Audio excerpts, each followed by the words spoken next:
Welcome to RPG Book Club ShortCast, the podcast where we play a big bit of a little video game and talk about how it makes us feel. I'm Sam Allman. I'm Bernard.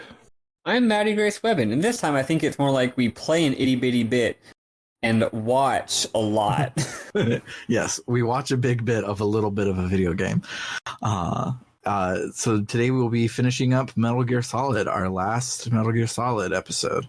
Unless, of course, we decide to turn this into a long cast and eventually play every single one of them. But before we dive into tonight's game, crap, I only have the old let's name some guys. I don't have a good one. Unless you want to do the spoilers one. No, we were talking about it just now. Me and Bernard. Oh, what were y'all saying? So our let's name some guys for the week is three boss battles in games where the boss is just a guy. You know, like not a big monster, but just like a normal sized guy. SAX from Metroid Fusion. Ooh, very, very good one. Ravenbeak from Metroid Dread. Does that count? I don't know if it counts, but I really love that boss fight. I think if they're flying around and having like that's just a boss fight. It doesn't count, but whatever. I don't give a shit. Because if you're gonna say that, then you can count like every Mega Man boss. Yeah. Okay, but I do really like the Ravenbeak fight. It is a good fight. There's so many. I'm gonna have to think a little more. The one that jumps to my mind frequently is because this series is famous for literally never having this, but Final Fantasy 15's final boss with Arden or whatever. That's the guy.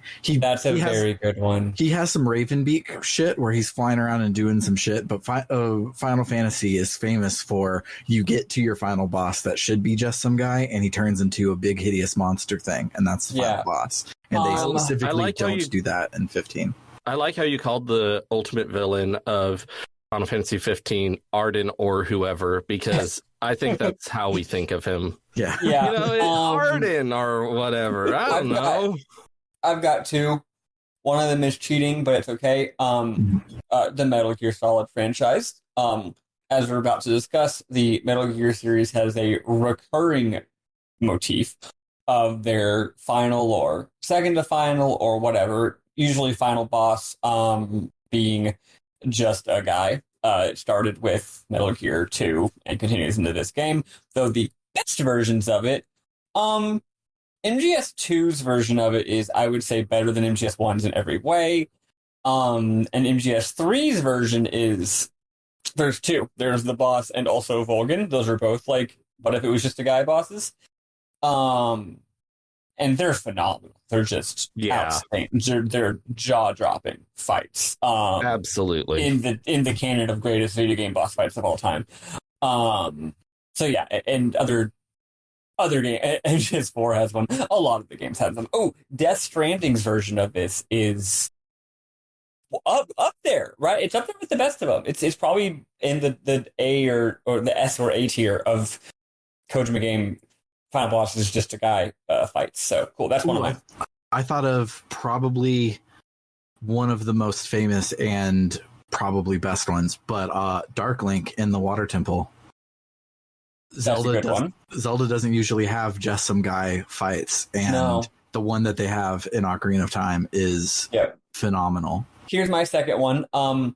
The Soulsborne or whatever, the Souls games well, no, I mean the actual franchise, not the genre. But the Souls games and Bloodborne have, I mean, there's literally two kinds of bosses in Souls games. It's big monster with an awful hitbox that isn't really that fun, and then there's a big guy with a sword. But the final boss of Bloodborne is phenomenal. It's easily the best normal-sized guy. Although shout-outs to Father Gas from the beginning of Bloodborne. The final boss of Bloodborne is like, you're dodging and shooting and hitting. He's dodging and shooting and hitting. Not exactly a mirror match, but like very much he's the same kind of thing. And it's just the apex of the form. Mm-hmm. My second one I'm going to mention is David, the only boss fight in The Last of Us.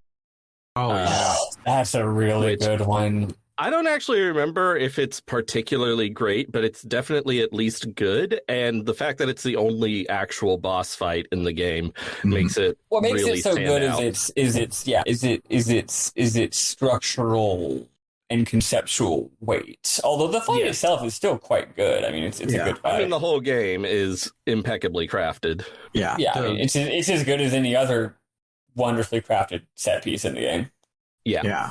I love that boss fight because it manages to be a boss fight in The Last of Us's engine, doing the things that you do in The Last of Us, whereas the Metal Gear Solid boss fights that we've played throughout are not very good Metal Gear Solid bosses. You know what? Video game bosses, but Raven, that we'll talk about later tonight, I think is the only Metal Gear Solid boss in the whole game. I'm not gonna say this is my third one because it's just cheating again, but I guess not every y'all played The Last of Us Part 2. Oh, you both have? No, I haven't. Okay.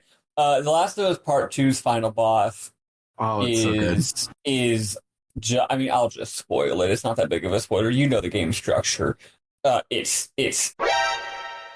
Well, that's a spoiler for me because I haven't played the game and don't know much about it. Oh, you don't? Oh, okay. Well, I figured you at least knew that. Now I know. Sorry. I thought you were going to say the absolute final thing, and the thing you were going to say was, it's not a spoiler. It's a fist fight in the beach, and that was also going to be a really good one. But that no, doesn't you count. said this. You said this won't be, sorry. This won't be a spoiler, and then said the most spoiler. When I said this won't be a spoiler, what I meant is this won't spoil it for anyone who's been paying attention even at all. But I guess Bernard, sorry. I haven't because I plan on playing it. Okay, sorry. It's one of those things where it's kind of hard to be on the internet without hearing the main twist of The Last of Us, which that is.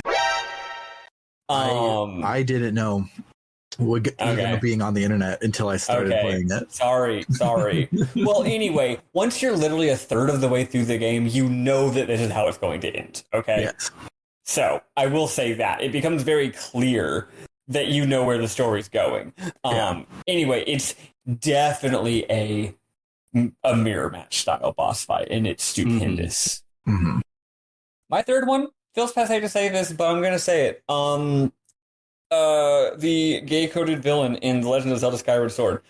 What's his name? Girahim? Girahim. I guess. For the same reason that Sam just said, is that with Zelda, like, first of all, it actually uses the motion plus really well. It uses, like, the motion plus sword fighting really well. Second of all, it's, like, really, really fun.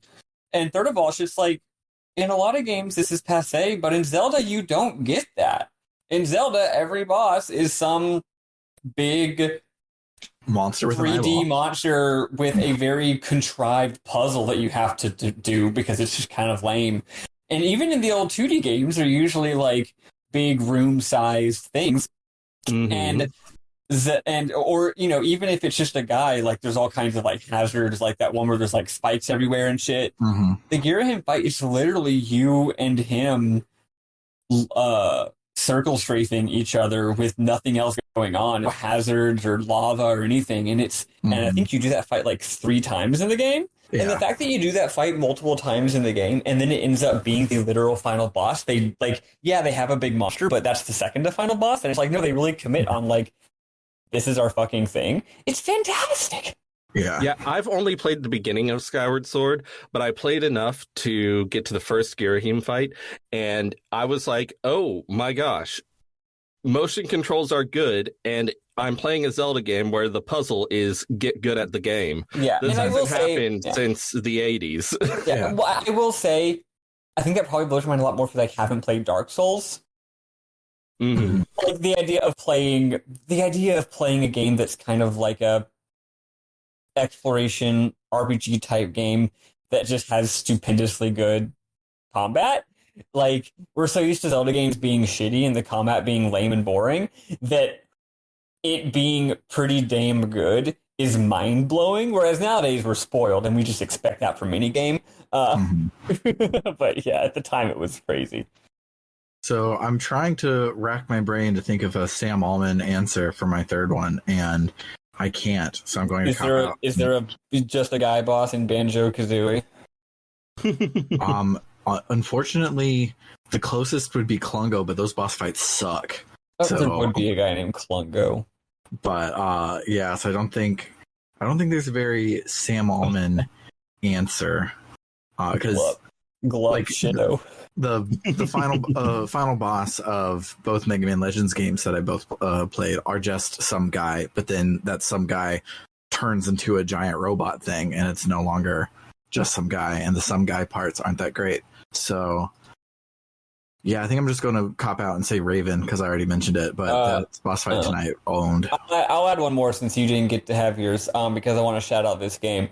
Breath of Fire Dragon Quarter has just a guy final boss. Oh, it actually might be the second to final boss, but holy shit, is it good! A lot of that game's bosses is just a guy.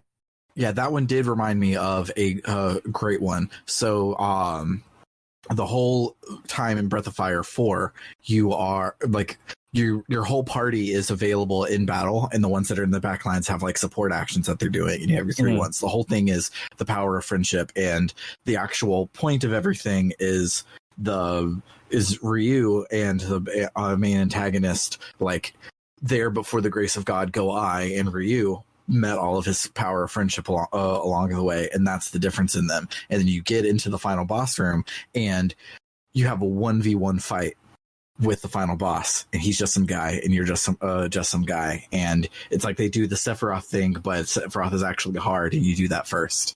And it was really, really awesome when I got there. That's really good. In general, message to game designers out there: your boss doesn't have to be a big monster. That honestly, usually that just makes the gameplay bad. Make your boss just a guy.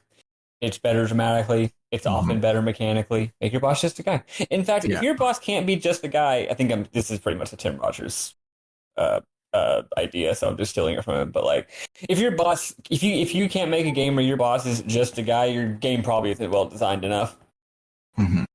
I have to say a third one. So I'm just going to say Baldur from the new God of War 2018. He is just this scrawny little guy, but he is really fast and really strong. And you fight him, I think, a couple times. I don't remember exactly, but I remember when you fight him right at the beginning, it's like the first point where it's like both being tutorial and actual boss fight, and it's really cool. The end. Oh yeah, love that. Gotta love it. So yeah, now that we've named some guys, let's talk about Metal Gear Solid, in which they name a lot of Wikipedia articles.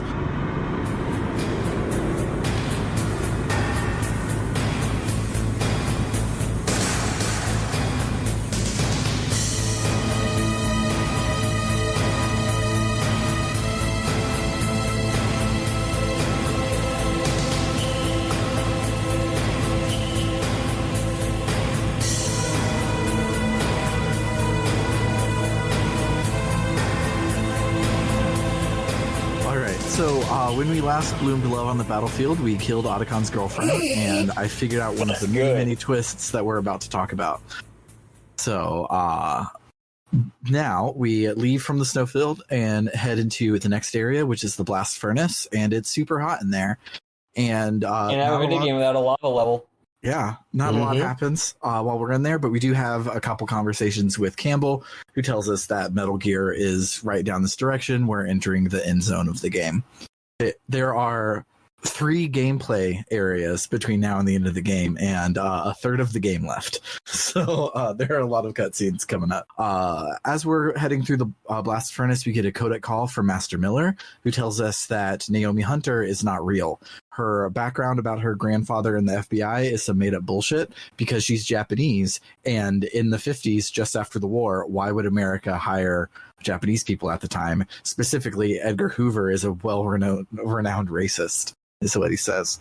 He says that because Naomi is some weird genetic scientist thing, she might be working with the terrorists to be a spy, and maybe, who knows, she might even be behind all of the people that are dying in the game so far. You should probably figure that out, Snake.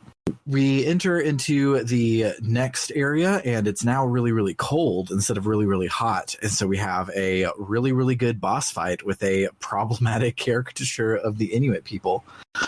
We face Vulcan Raven, and I don't think anything he says is important. There's a lot of really bad lines. But the boss fight is really good, so I don't mind. Easily the best regular boss fight in the game, if you ask me. Yeah, it's really, really good. And go on. And watching the game movie, like there are so many different ways you can do it. Like in my notes, I was like, oh, I used C4, but you could use claymores or Nikitas or anything, and they used stinger missiles in the game. Oh yeah, movie. Yeah, that's what I did. That's right, actually. Yeah. So the way that this battle works is, it's like the most game where you're actually using like Metal Gear Solid, like primary game mechanics, I guess. In as much as that exists in this game, frankly, I've realized that the whole like modern AAA game that basically just doesn't have core mechanics and you just do whatever, it kind of was invented by this game. LMAO, RIP, you hate to see it. But yeah, like the level's on a big grid. So it's a bunch of like it's a bunch of like shipping containers. So it's just like a bunch of boxes and pathways, like the game's very first area, which might be a little bit of an intentional thing. You're going around, he's going around. He walks slowly, but not like that slowly. It's funny. He walks at a slow, methodical pace, but he's enormous. So his default stride is so big that him walking at a normal walk cycle is him going like twice as fast as you. And he's walking around, and it actually, unlike other boss battles, actually uses stealth gameplay. Like you actually have to use stealth and let him not know where you are. So he has a vision cone, and you want to stay out of it. And going around and sneaking up on him is actually really important. So he's walking around saying, "Where are you?" And you're walking around like fucking Pac-Man in the grid. And if he sees you, he just blasts the bejesus out of you with a giant Gatling gun. So there's no way you can just like shoot at him, right? So you have to like, one thing you can do is you can shoot a Nikita guided missile to get around and hit him, although he's very good at noticing the Nikita and blowing it up. It's actually pretty hard to do that. Down real well. But it is a viable option. Another option is to plant C4 or claymores, and then as the claymores will just blow up, but as he passes the C4, you detonate them, so lay a little trap for him, which is really fun, which is also a reference to a boss in Metal Gear 2, the Running Man, where that's pretty much the only way to defeat him, because he's always running away from you, and it's a circular arena, so you pretty much place traps along his route to kill him. That's a fun battle. And you can also just park on one end of a hallway, and then as soon as he peeks his head out into view, blast him with a fucking rocket launcher and then move. But he can shoot down even the rocket. So you still gotta be quick. You can also just go behind him and shoot him with a gun. Like, it's all about sneaking up behind him, even though everything's really echoey. One thing that's really cool is it's got destructible environments. So, like I said, the walls of the grid are all stacks of like big shipping boxes, and as the battle progresses, he'll like throw a big bomb or something and make a big explosion, and then a bunch of these boxes will fall. And then they'll block. Oh, well, first of all, there's item boxes up there, and they'll fall down, so you can grab them. But also, the boxes will then block certain paths. So now, instead of an open grid, it's an open grid with a bunch of obstructions, and some of them are chest high, where you can't cross, but you can still like see you. It's really cool. It's dynamic. I think it really sets up a lot of what you see in later Metal Gear games. These more complex, dynamic situations, instead of just like, when you see the helicopter, you shoot it with a rocket, right? Like the really simplistic battles we've seen before. It's really good, and because we're not actually covering MGS2, I will say, for Sam, because Sam has made clear he's going to like immediately play MGS2 after this. The geometry of this battle is, again, the series is all about repeating tropes, repeating certain patterns and recombination of DNA. You'll see in MGS2 a battle with this guy named Fat Man that pretty much is the exact same battle. It's a grid, and you got to trick him. Difference is, it's kind of the opposite, actually. You're trying to shoot him, and he's doing things like laying bombs to get you. But it's like the same layout, so they kind of like repeat that little genetic thing. And actually, you know what? The Fury in MGS3 as well. There you go. It's a great battle. I really, really love this battle. It's one of the high points of the game. Before Raven dies in his horrifyingly cool way, he confirms that he confirms the clues that I put together last time, that the DARPA chief is not the one who died in front of us, but that was Decoy Octopus, which was another member of Foxhound. You said Decoy Octopus again. I'm not saying you get octopus. He's saying she's just saying like a schwa sound, octopus. Which is it sounds weird. like octopus to me. It's still weird. Every time you correct me, I don't hear it, so it's definitely a Texas accent thing of some sort. No, it's just... you said Decoy Octopus again. I'm like, what? Sam, you talk in ways that have nothing to do with. We're all from Texas. We all have Texas accents. I know, but my pin versus pen thing is very, very strong, and we've already talked about my button glottal stop being very, very strong, which is not a Texas thing. I don't know what it is, but you just made it up. It's me. But because Octopus and Otacon and Ocelot all have the same goddamn name, I write the wrong one in my notes a lot. So every time Bernard has corrected me on saying Decoy Octopus, I think like, oh shit, which one did I say? Because it's bad.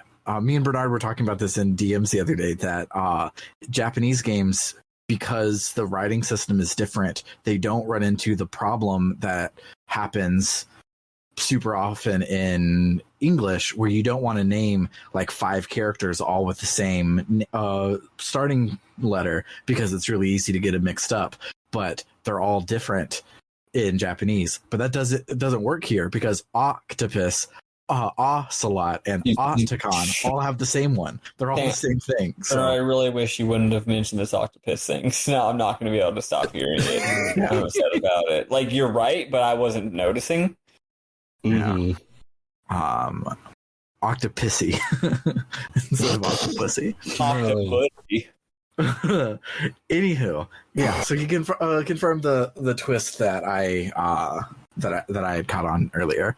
After the fight, we get another call from Miller, but he says, "Hey, turn off your monitor. It's about Naomi." And then Campbell is like, "What about Naomi?"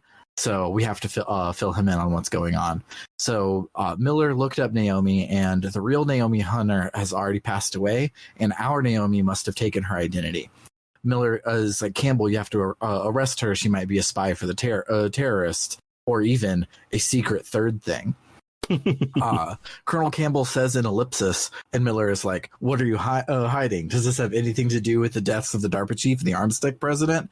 Campbell is like, "I'll get back to you on that," and ends the call.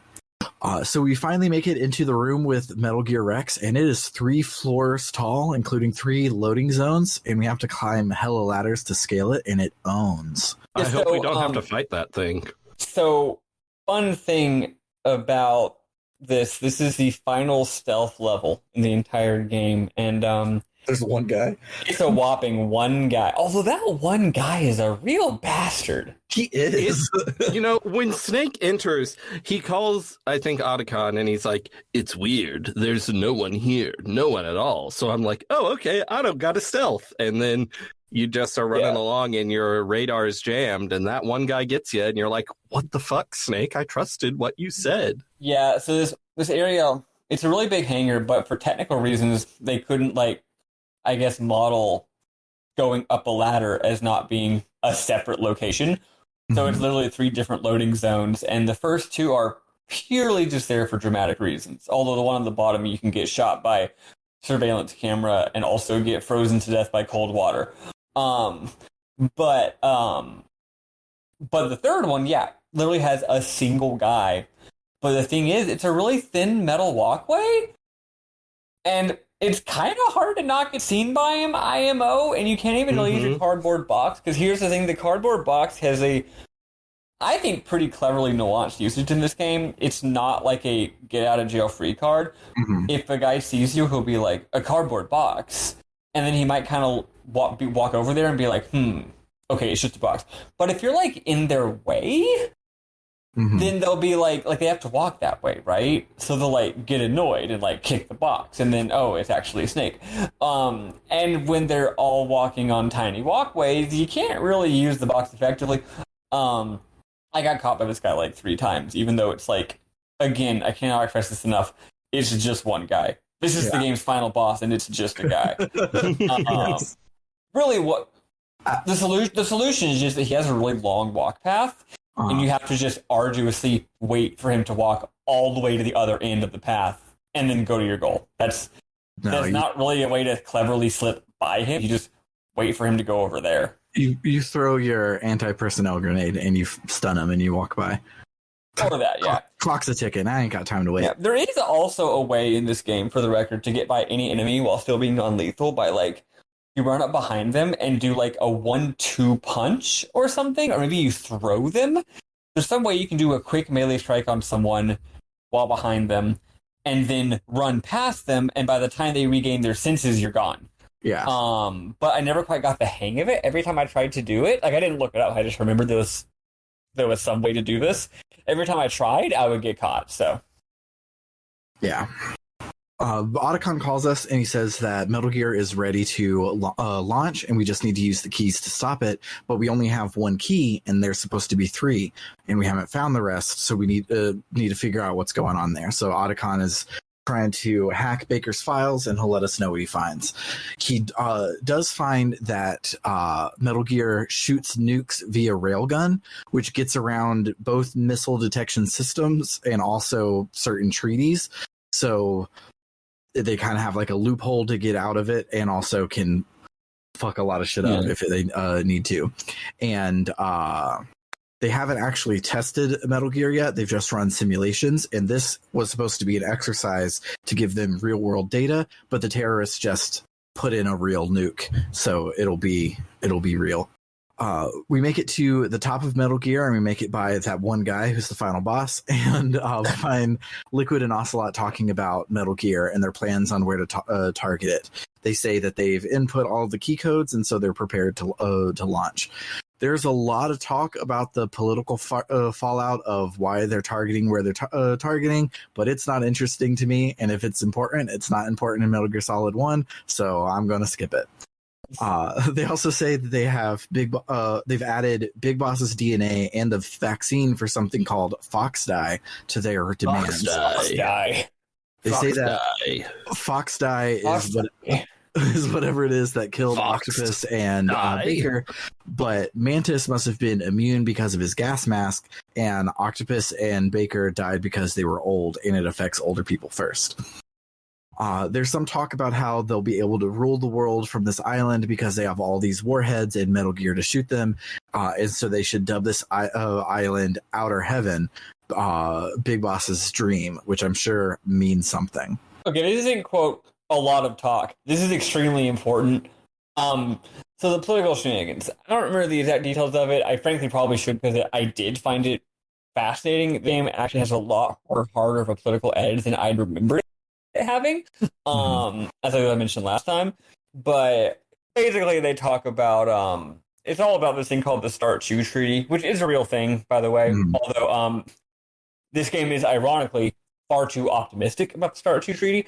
But yeah, it's the second of in a series of nuclear reduction treaties. So basically it's like, yeah, America, this is all stuff that you and I as modern day people, vaguely lefty politics, would, well, vaguely I say about everybody listening, because I don't know who all listening to this thing, but would agree with, which is like, yeah, America sucks, right? And they're bad at the military industrial complex, like, just a bunch of greedy people, whatever. But it actually says it very astutely, and it's basically just like, yeah, this is all just a fucking op, and it's all basically just like, it's not even about like American military hegemony, though it is partially. It's mostly just about grift. or graft rather is the better word for it. Like the Straight Jacket article about how like, yeah, because of the falling rate of profit, like capitalism doesn't even work the way it's supposed to work. Like most profit in America nowadays doesn't even come from giant companies making money. It actually just comes from straight up grafting off the public sector, which is way worse. So like, you know, the military industrial complex being like, yeah, we're going to sell stuff to the government for way, way, way, way, way more money than it even should cost if we were actually selling it on like a regular market because of corruption. So this extra layer of corruption means that the profit motive isn't even, the profit making isn't even according to like normal capitalistic methods of just like labor extraction, but rather is like an extra layer of like, right, but we also get to, like, our friend is the guy in the government buying this thing, so he can just pay us 3 times as much money as like you would actually get it if you sold it according to like a capitalistic market. That's what this game's all about, and it's actually really, really cool. And yeah, so the main thing is a conspiracy for basically arms tech or whatever to sell this thing to the government for an absolute bitch ton of money. And the funny thing is, yeah, all the talking is pretty much like, who would be the least politically dangerous person for us to shoot this nuke at? But the funny thing is, they could blow the terrorists could blow someone up, right?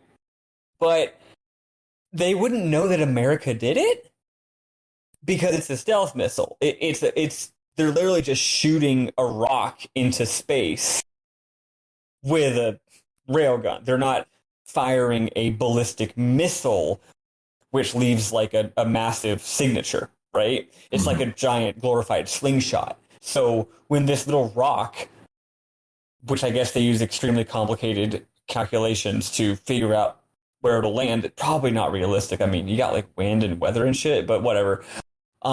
Presumably they use calculations to figure out exactly where it would land, and then just shoot. It's just a mass driver. You just shoot the thing really hard and it goes halfway across the world and lands. No one would even know who shot it. So that's funny because how could this is the part I thought was very cute. How could the terrorists fire a nuke? And the problem with holding someone hostage is that once you pull the trigger, you have no leverage. Right? That's the whole thing about a bluff. If you say, give me all this money or I'll kill this guy, and then you do kill the guy, well, now why would the government not just blow you up with a bomb or send in the troops, right? So they're running into the same situation. They're like, give us all this money or we'll fire a nuke. But now it's like, well, now we have to fire a nuke. Our time ran out.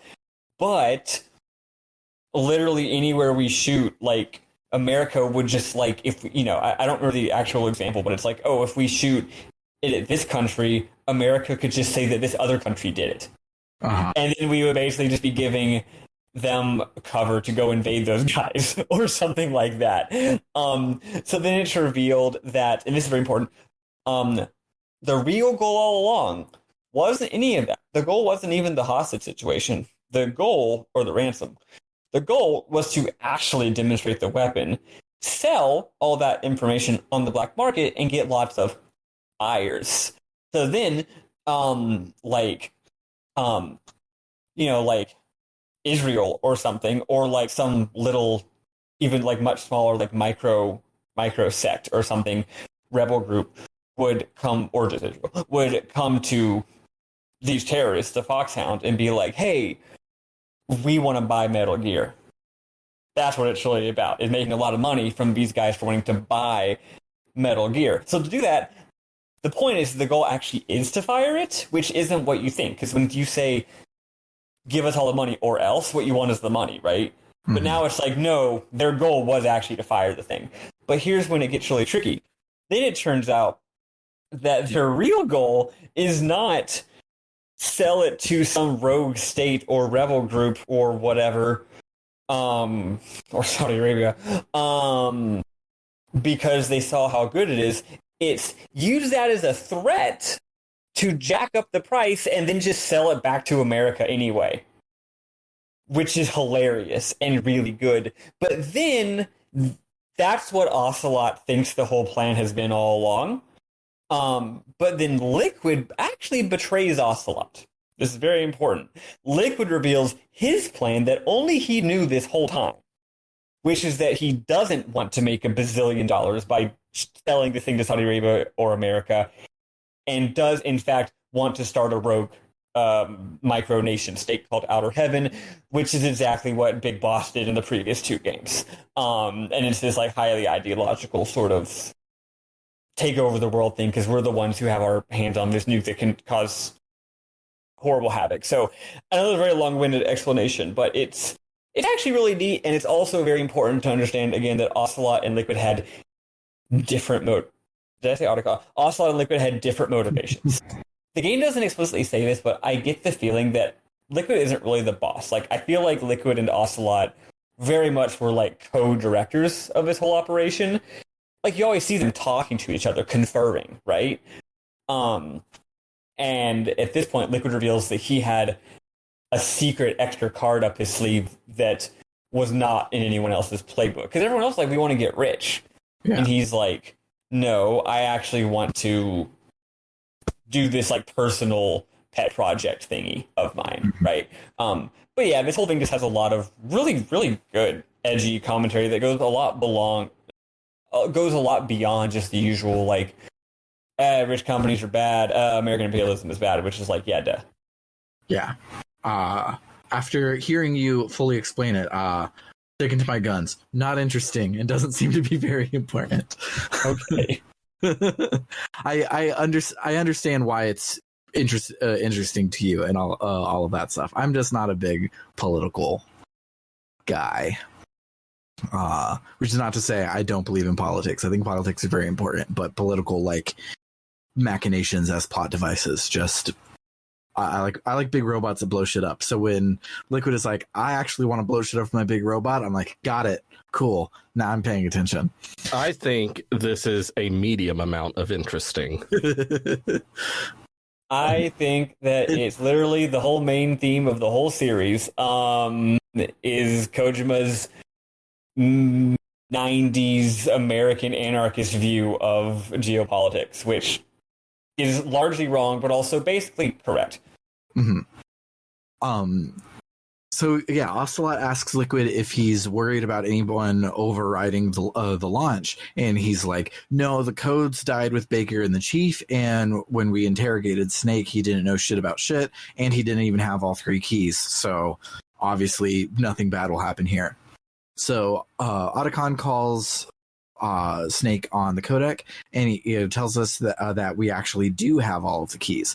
The one card key that we have has magical sci-fi temperature shape-shifting powers, and so it will read as a different key at room temperature, at freezing, and at boiling temperatures. I'm sorry, but you need to explain this in a much more laborious way for it to be accurate to the game.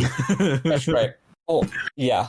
Whenever Otacon explains something, he really wants to take advantage of the fact that the codec freezes time. Yes. And the fact that the game is using the power of the PlayStation 1 video game console, and they can fit a lot of compressed voice acting on that thing.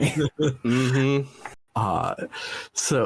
But as we're talking aloud to ourselves on a cell phone, Ocelot can hear us, and he sees Snake outside the door, and he shoots the card key out of our hands. So we have to climb all the way down Metal Gear, dig around in the freezing sewage to find it, and then climb back up and input the room temperature key. I'm sorry, you skipped over the stupidest part of the whole entire game. Wait, which part? I was about to say this. Maybe this part you're about to say. What part? The part where a rat eats the key, and you have to blow up the rat. I did not have that. I had my mine detector, and I just grabbed it from the sewage. I never had the rat. This didn't happen to me either, and it's never happened to me in actual gameplay, so I find it hilarious that it happened to Bernard. Apparently, it only happens if you're on hard mode, or, because I know Bernard wasn't on hard mode, if you fit certain criteria. I think it's if you're being too good at the game. I think if your playtime is under a certain amount. So because Bernard's too good at the game, yeah, a fucking rat eats the card key, which is so funny.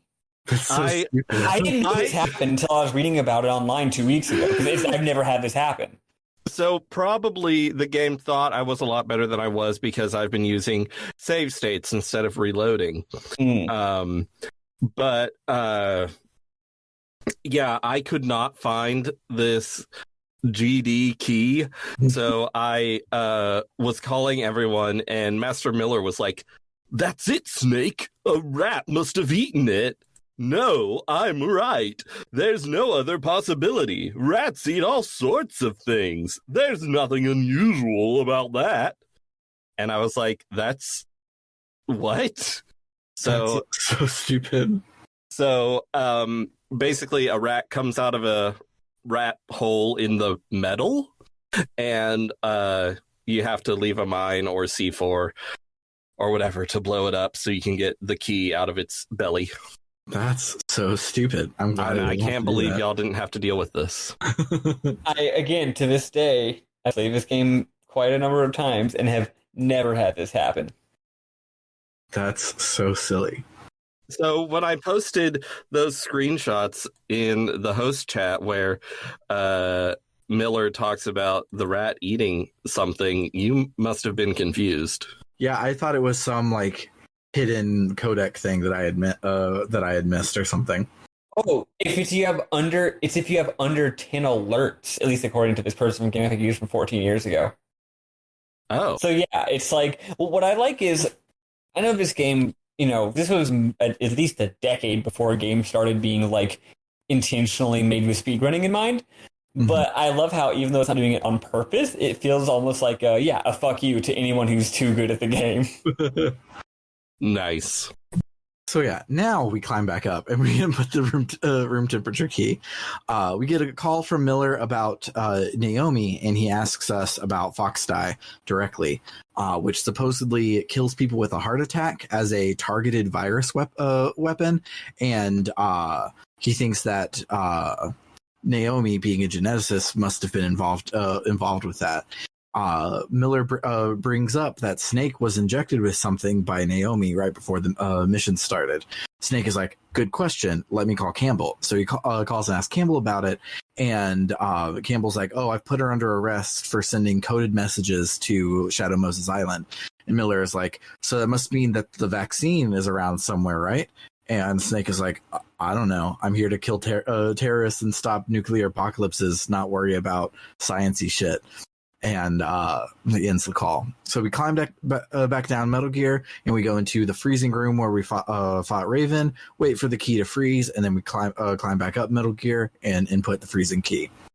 We get a call from Naomi, of all people. She steals a codec from somebody so that she can make a call to explain herself. She says that, yes, she lied about her identity, but she's also not completely lying. The reason that she got into genetics was to figure herself out and figure out things about her family. She says that she's not Japanese. She's from Zimbabwe. And that early in her life, she met Gray Fox and thinks of him like a brother. And both of them think of Big Boss like a father. And Snake killed Big Boss and crippled Gray Fox. So she's been planning revenge on Snake for a while. But as of right now, she's not so sure. She tells us that Foxdie is a vaccine that reads people's genes and it will only infect people with a certain genetic code. Snake asks if Foxdie is going to kill him, and she won't answer. Instead, she says it wasn't her idea to infect Snake with Foxdie, but rather it was part of this operation from the beginning. She says she has something else to tell him, but before she can say anything, Campbell catches her and kicks her off the call, and he won't answer any of Snake's follow-up questions about Foxdie or the operation. So we climb back down Metal Gear, and we go to the blast furnace, and we wait for the key to burn, and then we climb back up Metal Gear, and we input the burning key. And then the computer says, detonation code activated. What? Miller calls and says, "Thank you, Snake," and reveals what our ear for voice actors should have picked up a long time ago, and I'm mad that I didn't. It's really weird that you don't, because it's not that subtle even. Yeah. They're the two characters with bad voice acting. You should pick up on this. They both have like really over the top like fucking like faggy British voices. Yep. And well, no, one of them is less British is the thing. Yeah, but like My girlfriend, of all people, did not pick up on the fact that these characters are the same voice actor. Although the game does get a little bit of a cheat, I noticed. Anytime a character appears on screen for the first time, a really neat little Metal Gear stylistic tick is that instead of doing all the credits at the beginning of a game, it does the name of character, parentheses, name of voice actor, on screen the first time any character appears on screen, no matter how far into the thing it is, which is cool. You think of credits as going at the beginning of the movie and then the end of the movie, but in this game, if a character shows up halfway through, it'll just play their name and voice actor. It'll give them a credit, which I really like. Me too. From the perspective of just like giving credit to your fucking artist, right? Anyway, Master Miller never appears in a cutscene. He only ever appears in codec calls. So just like every other codec-only character, there's never a in-game cutscene in which you would show his voice actor. So they get away with never having to show his voice actor's name, which is cute. Yeah, I noticed that too. I like it. Yeah, so I don't think we straight up said it, but Master Miller and Liquid Snake are the same person. The real Master Miller was killed a few days ago, Campbell says. So they being Foxhound couldn't get the detonation codes out of the chief before he died in interrogation. So they got Octopus to try and get it from Snake, but then he died from Fox die. So they instead got Snake to figure out the whole key shape changing thing. So the second half of this game has just been Foxhound playing Snake like a fiddle and getting him to activate Metal Playing him like a goddamn fiddle. Funny enough, Master Miller is the one playing you like a goddamn fiddle. Though y'all not in the know, there is a meme for MGS5 in which Master Miller, a much younger Master Miller, says that he got played by like a goddamn fiddle by somebody else. So the shoe is on the other foot. But yeah, like most lines in this series that become memes, it's actually a good line, well delivered, but also funny and a meme. A really good line, yeah. But yeah, so this whole game, again, shout outs to my girlfriend. This is the hugest twist in the game. I think it's stupendously hard to figure out ahead of time. Absolutely. And Kali figured it out like minutes before the actual twist. Like, oh, that's great. Kali was like pacing back and forth in our living room, like trying to put together all the fucking pieces the game had been giving us the whole time. And I was like, "You're so close. You're so close. You're so close." Here's the thing: it's actually pretty neat. The fact that that the DARPA chief was actually Ocelot, Otacon, Octopus isn't that hard to figure out. But the hard thing is, why would they do that? Why? And then it takes but the thing is, they give you all the clues. They said in a way earlier cutscene, they had a flashback about how they accidentally killed the DARPA chief. And they even say something like, "Now we'll never get that code." Which, if you think about it for a second, you're like, wait, I thought they had the code. Right? But the final piece of clue that without it, it literally doesn't make sense. They drop within minutes before, which is in that final conversation where you're overhearing them talking inside the room. The final piece of info is that the PAL key toggles the system on or off. The whole time we've just been saying it deactivates, but actually if it's inactive, it deactivates it, and if it's already active, it deactivates it. And that's the final piece you need to really actually figure it out, and they give it to you like, again, about 10 minutes earlier. So they finally drop it enough, but my girlfriend would definitely never have figured it out without my constant like encouragement, like, "Oh, you're so close, but what about this? What about this?" I cannot imagine a normal person figuring it out. Yeah, especially it's a really good twist. During this big important Scooby-Doo twist is happening in the middle of another very similar twist about Naomi. So you're thinking, oh, the twist of this game is that I've been helping along the evil mad scientist that's actually behind all of this stuff. Like, you're trying to figure out the Fox die of everything.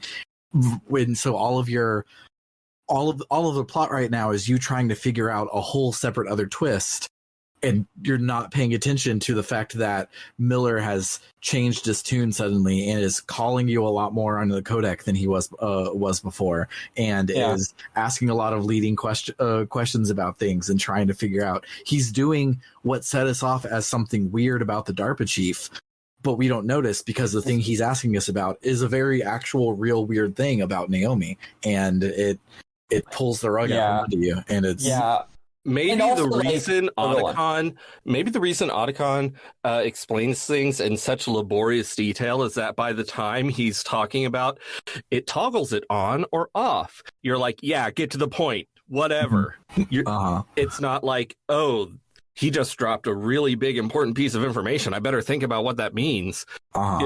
It's able to just slip by you. So now that I think about it, this game's often, like, as Sam joked earlier, reading a Wikipedia article at you, level of over detail of every fucking concept, means you can also bury really important stuff in there because you hid the actual really important detail that'll let you figure out the twist in the middle of a 5-minute long cutscene about a bunch of other shit that, like, maybe it, like, matters in a thematic sense. Like, I find it interesting, but it's not, like, a clue to the mystery. So it's just buried in there, right? Which, I mean, I guess is just classic mystery or thriller, like, misdirection, right? But we think of it as just being one of the game's funny quirks, is that they'll just blast you with, like, a monologue about, like you called Nastasia Romanenko when she's explaining the nitty-gritty details of, like, how nuclear disposal works, or how testing bans work, like what is and isn't banned, and then they're like, haha, you missed the important part, idiot. Yeah, there's literally a part in Liquid's upcoming monologue where he goes, the year was 1991, and it's just like, okay. 1990, characters, they just love giving you these super long details. It's really funny. Oh, in case you're curious about my whole thing about where I said the game is overly optimistic about START. So this game came out in 1998, and the START 2 treaty was signed in like in 98 or something like that. I don't remember if it was before or after the game came out, but it was like very, very, very contemporaneous with the game. Here's the thing. America never honored their end of the deal and pulled out of it in 2000, and it collapsed. So fun times. Which is funny because the game takes place in 2005, so that makes no sense. But so the game's like, America would never want to go against the START 2 treaty. That would ruin the reputation with the world. Meanwhile, here in the real world, that's exactly what they did, and it's still fine because we're the global superpower. So go fuck yourself. Yeah.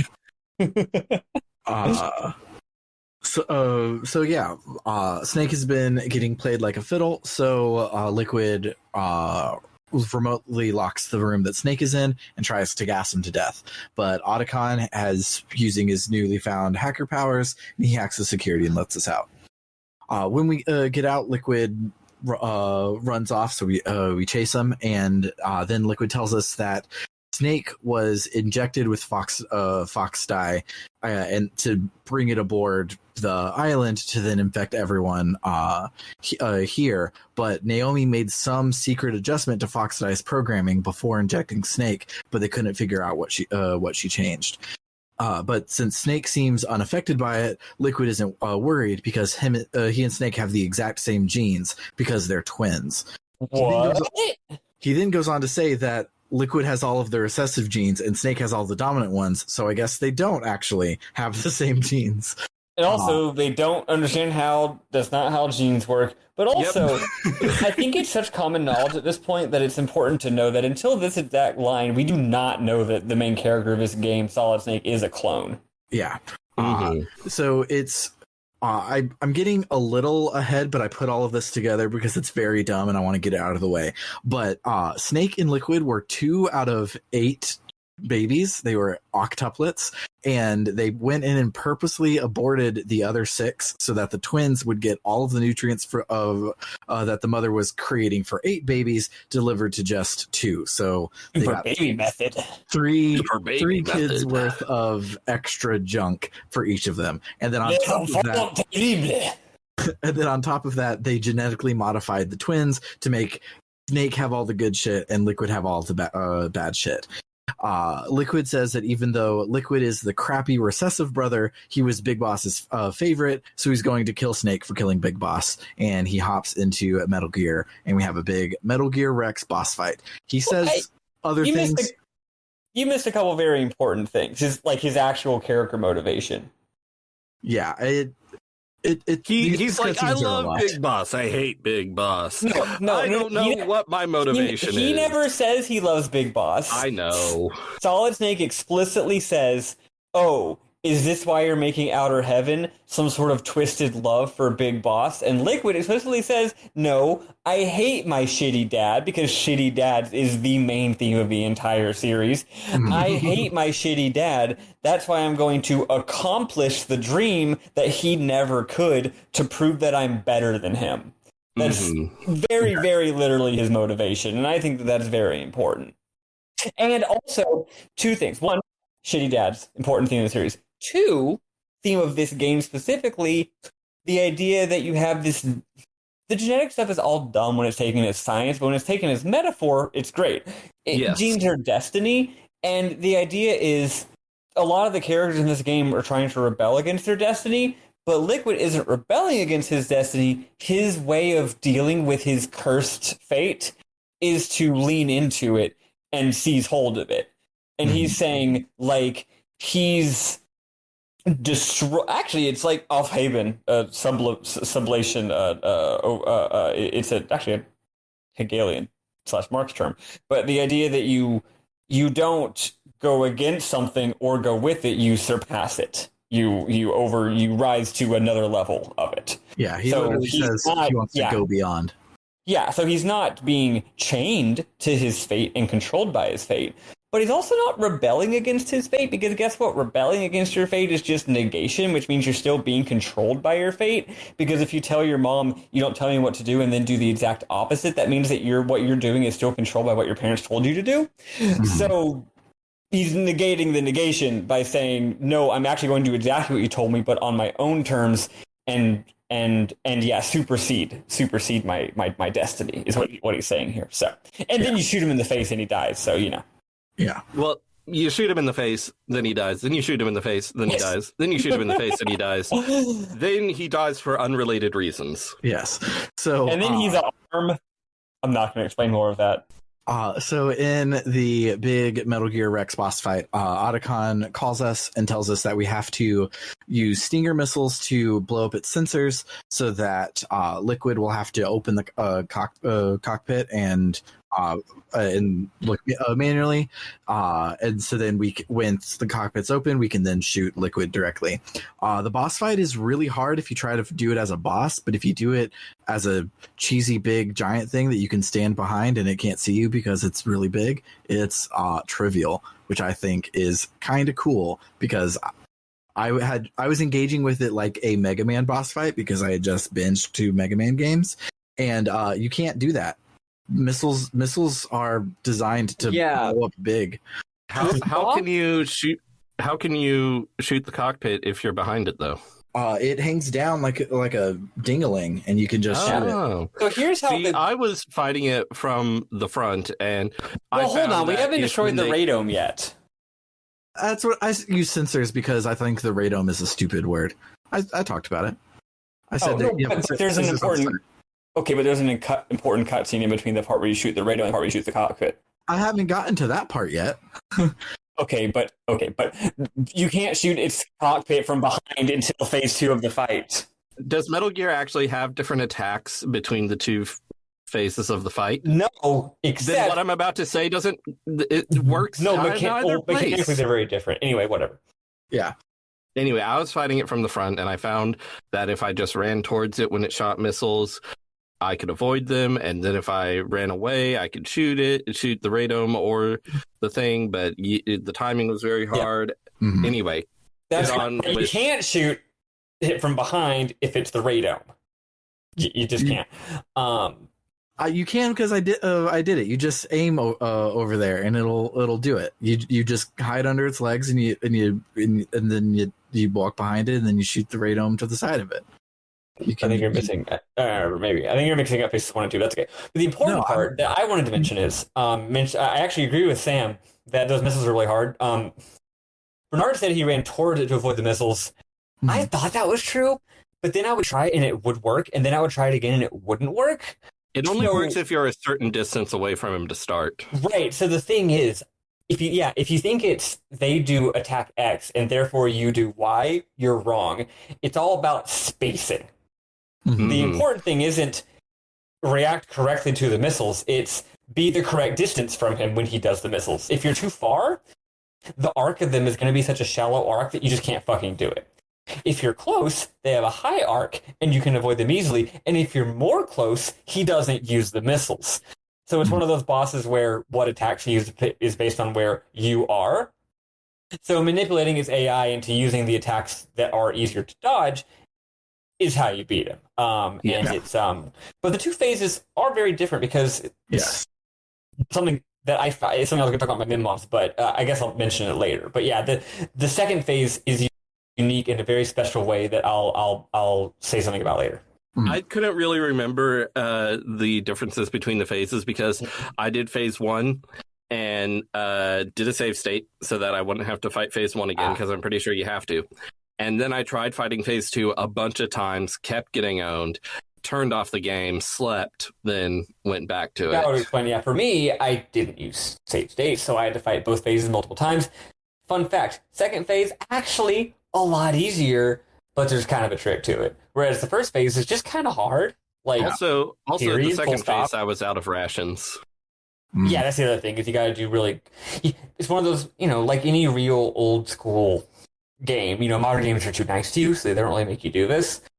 Like, modern games would give you, like, a refill or give you, like, items that respawn around the field.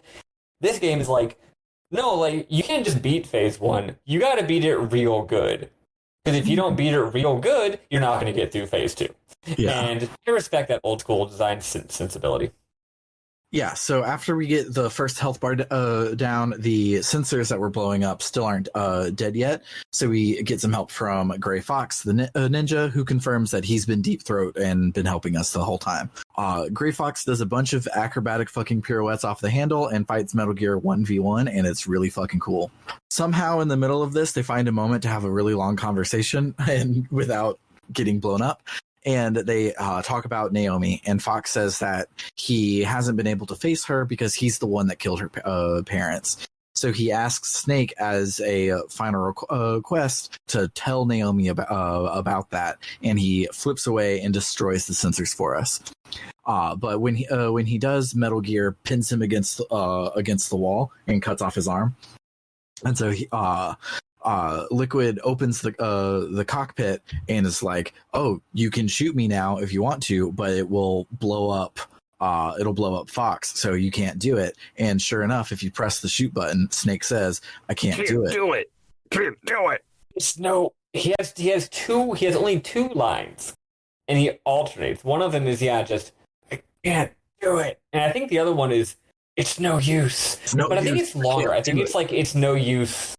Oh, no, it's no use, I can't do it is one of the lines. Mm-hmm. The other one is something else. I can't remember, but they're both the same shit, but it's just, it's funny. Yeah. So because we won't kill Fox, Liquid does it for us, and he kills Fox, and we have the second half of the boss fight, which is also cheesed by standing behind it. So the second one is when the cockpit hangs down and you can shoot it between the legs. Yeah. The other one, you just stand farther behind it and shoot to the side of it. So it's the same strategy. You just can't shoot it between the legs. Gotcha. Yeah. So I guess it's not that much of a big deal. The reason I like the second part of the boss is, again, they bring back the actual ostensible stealth action from the game. Mm-hmm. In the first boss battle phase, because he's using a big electronic sensor to see. He knows exactly where you are at all times because he's a video game, so of course the video game knows where the player is. But in the second phase, he's literally using his eyes in the cockpit, and he has a vision cone, and you can actually use stealth. If you're out of his vision cone, he'll lose track of you and not know where you are, which is really cool. And when he does that, like in the first phase, if you're behind him, he'll just immediately rotate. But in this one, if he phases, he'll like look around, like he'll rotate a little bit left, rotate a little bit right. He doesn't know where you are. And you can use that to catch a breather, to put some space between you and him, go get an item in the corner. And once you realize that they've brought back the whole stealth vision cone mechanic from the regular part of the game, it's a lot easier. And also, I think it's really good. It's a much more interesting fight than this first phase, which is just kind of, you gotta shoot him and dodge his attacks. Yeah. The first one wants you to fight it like a Mega Man boss because it kind of is, and doing the dev intended strategy for the second phase against the first one is definitely cheesing it. It is not supposed to be done that way. You're supposed to like chaff grenades so that it can't see you, so you can pop out of cover and shoot it and all that stuff in the first one. Standing underneath it is definitely cheesy. Anywho, we defeat Rex and it explodes, and when it explodes, Snake is caught in the explosion and he blacks out. When he comes to, he's shirtless, and so is Liquid, and they have to settle this mano a mano. And a lot of things are on fire. A lot of things are on fire. It is. Oh, and very importantly, you're on top of the Metal Gear. Yeah, it is very much the somehow it's raining and also there's a loose electrical cable, so there's sparks everywhere moment of this game. Liquid says that even without Metal Gear, he's still going to work on Big Boss's dying wish, a world where soldiers are respected as they should be, instead of war being fought like pencil pushers in a room somewhere. Liquid asks why Snake still follows the orders when his superiors have shown themselves to all be lying douches. Snake can't answer, but Liquid says it's easy. It's because Snake enjoys the killing because he's a sicko warrior dude, just like Liquid. Liquid then spends a lot of time reading the first paragraph of Hideo Kojima's favorite Wikipedia articles, and the point of which, when he gets to the end, is that the genome soldiers also share Big Boss's DNA. So to Liquid, they're his family, and you are hard-coded in nature to protect those with your genetic code, protect your family. He reveals that he has Meryl lying there, strapped to a bomb or something. I don't know. The Meryl ending is technically the good ending, but I like the Otacon ending better. Yeah, I got the Meryl ending because I cheated at the torture scene, but the Otacon ending is better. And it's a much better ending. Yeah. He says, it's funny, he says that the bomb is tied to her vitals and that it'll go off when she dies, but it has a very specific exact time limit, which is really weird. It's like, wait, is this a bomb that is set for 3 minutes, and when it hits 0, we all die, including Meryl? Or is Meryl going to die of natural causes because she's on death's door, and then when she dies, the bomb will go off? They imply that it's the latter, but A, that makes no sense, and B, mechanically, it's the former. Yes. Whatever. There's a fucking time limit, and Meryl's there. Who gives a shit? Yeah, who gives a shit? So, Snake calls Campbell on the codec, and Campbell tells us that the Pentagon has ordered a nuclear strike on Shadow Moses Island to bury all of the evidence of this operation and just kind of walk away. It was like, oh, weird, a nuclear test site exploded, and I guess sucks to be all the scientists that died, sort of thing. But then Campbell gets arrested by the Secretary of Defense, James Houseman. There's a third character in this game with bad voice acting. I'm sorry. Yeah. So James Houseman basically tells us that he's been in charge the whole time, and tells us to give him Metal Gear's test data or he's going to blow us up. We don't have it because Ocelot took it. This also came up earlier in conversation, but it wasn't important there. It's important now that Ocelot has the test data, and James Houseman is like, oh, well, sucks to be you. I'm going to send the nukes. So Liquid is like, even though we're both going to die, I want to kill you to prove that I'm better than you. So let's settle this hand to hand. And now we have a boss fight that's just some guy. And now we have to fist fight Liquid. I don't know if you guys noticed this, but this game kind of controls like ass, doesn't it? I love this fight. Yeah, the game controls like ass. I think this fight rules. You got to punch him. He tries to punch you. Both the time limit and the health bar are pretty tricky. Mm-hmm. If you're too aggressive, you'll get health barred to death. If you're too loosey-goosey, you'll get time limited to death. One fun, cute thing is that he says there's a time limit for, what is it? Is it 3 minutes? Yeah, it's I think 3 it's minutes. 3. And he sets the timer, and it's 3 minutes, and then they just stand there for 30 seconds. Yeah. Yeah, the thing is that the cutscene keeps going, so the time limit is going down during the cutscene. So you lose 30 seconds of time limit during the cutscene setting up battle. Fun fact, though, is if you die and get a continue and then skip the cutscene, you get 3 entire minutes. Nice. So it's very fun. I think even on your first time, like if you just hit like the skip cutscene button, you get the full time limit. It's very silly. That's amazing. But yeah, he runs around, you run around. You need to like bait him. You know, you bait him into an attack and then you punch him. Sometimes you want to just punch him twice because then he'll do a counter. He does have stealth phases. Like he does change up his moveset. He has at least 2 phases, maybe 3.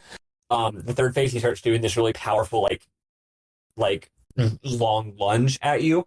Mm-hmm. I want to explain something that I'm not sure if this is right or if I just imagined it, but I'm wondering if this is true. I think that you can't just kill him by depleting his health bar. I think you explicitly did y'all manage to? Because I'm in the game. You can also get knocked off the edge. Uh-huh. And if you get knocked off the edge, you'll grab the ledge and hang, and then you got to get back up, right? Which doesn't hurt you, but it does lose you some time, right? Uh-huh. In the first phase, you really can't knock him off at all. Farther in the game, though, if you hit him, he's like weaker. So if you hit him pretty good, he will fall off the edge and then grab on the ledge and then pull himself back up. But I'm pretty sure the only way to actually beat him is not get his health to 0. It's get his health to 0 and do a move that knocks him off the stage. So Yes. in Super Smash Bros. I can't rules, believe how long it took you to ask that question. Oh, But sorry, I the was just answer is leading yes. up to it. Okay, yeah, it's really cool. I wasn't sure if I had just coincidentally thought that or if it was actually true. That's As far as I know, that's the case. But then Yeah, again, so we if- thought that yeah. Ocelot could detect auto fire, and that was corrected in the comments. yeah. Yes. So if you punch him to death to 0 in the middle of like the arena, he won't die. And that's neat because when you finally knock him off the stage, it quick flashes to a cutscene where yes, he falls off and dies. It's cool. But also Well, I like how he it's doesn't die. super. Well, okay, yeah, but as far as you know, he dies. This is the second time. So no, this is the third time because the first time was the helicopter behind D. The second time is the Metal Gear, and the third time is just now. So this is the third time so far that you think he died. Yeah. I did not notice his health bar not completely depleting until I knocked him off. In my mind, I got his health bar down to 0 and then kicked him off in a cutscene. So I don't know. I don't know myself, but I did try to throw him off without taking his health bar down, and that did not work. Yes. Yeah. I mean, if you just like punch him near the edge, and it's the punch that gets him down, and he's already near the edge, he'll fall off. Yeah. But anyway, cool. Meryl dies or doesn't. Yeah. So Snake will eventually knock Liquid off of Metal Gear and save Meryl.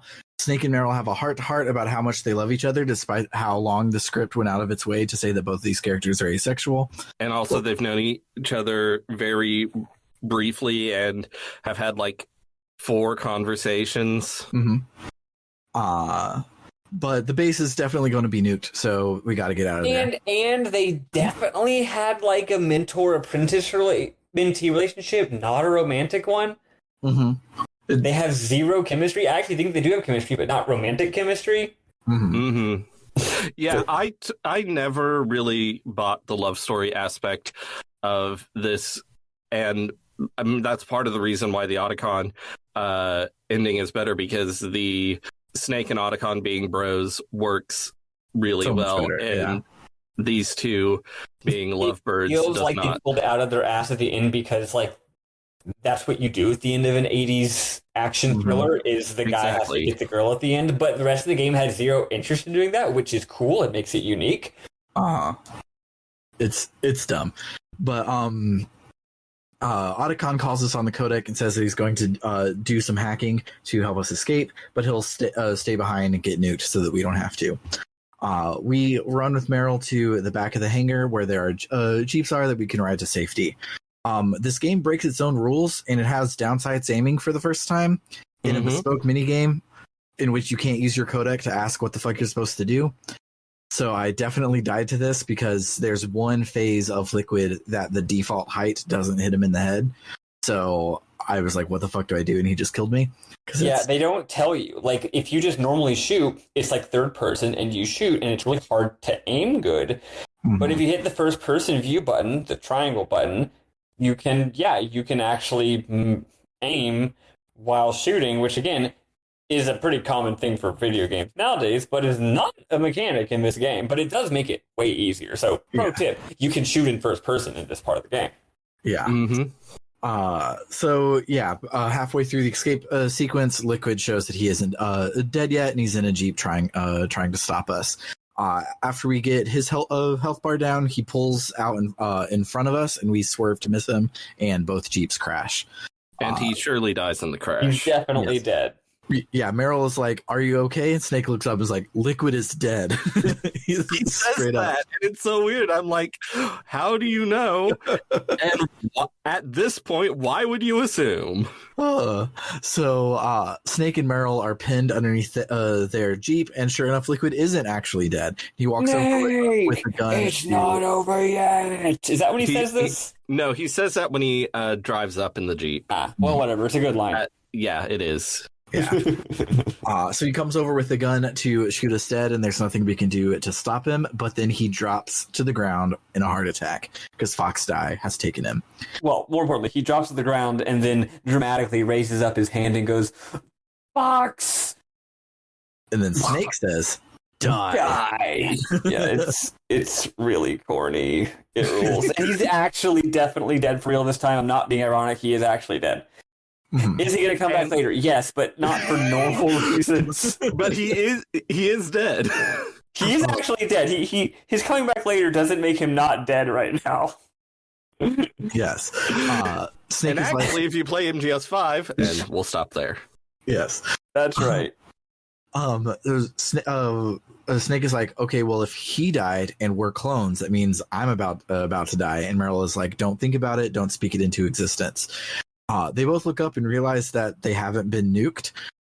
So they call Campbell, and Campbell's like, hey, Houseman has been arrested. Him ordering a nuclear strike out of nowhere was a red flag. So the government found out that this whole thing was him acting extra judiciously. I couldn't say that.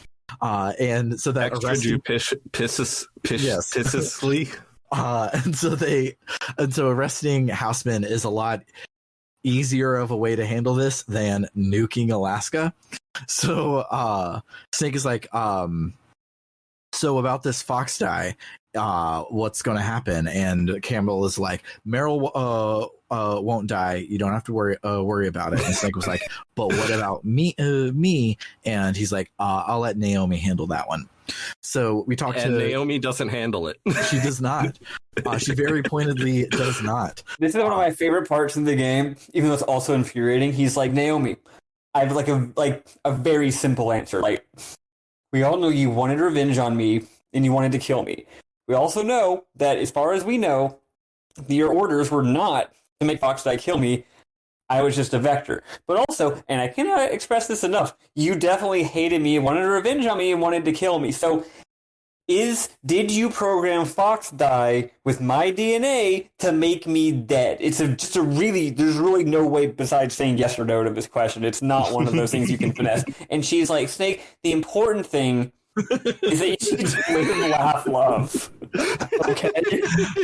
Like, it's not, what matters isn't your genes, but what you do with your genes. Like, no, but like, that's all fine. I agree with you, but can you please answer the question? It's a beautiful little speech. It's sort of inspiring and stuff, but but it's also insane and like what it's like not what Snake needs to hear right now. And the thing is, it clearly doesn't kill Snake because he shows up in later games. So if it wasn't going to kill Snake, why didn't she just say no? I think that I guess she just thought it was more important to put the fear of the Lord in him and make him learn a valuable life lesson, and that it's not about whether you die or not. It's about the friends you made along. I guess she just thinks it's more important in this moment to like give him a moral lesson than to like make him not be terrified of dying. Well, here's the thing. She clearly changed her mind about wanting revenge on him at some point during this whole operation.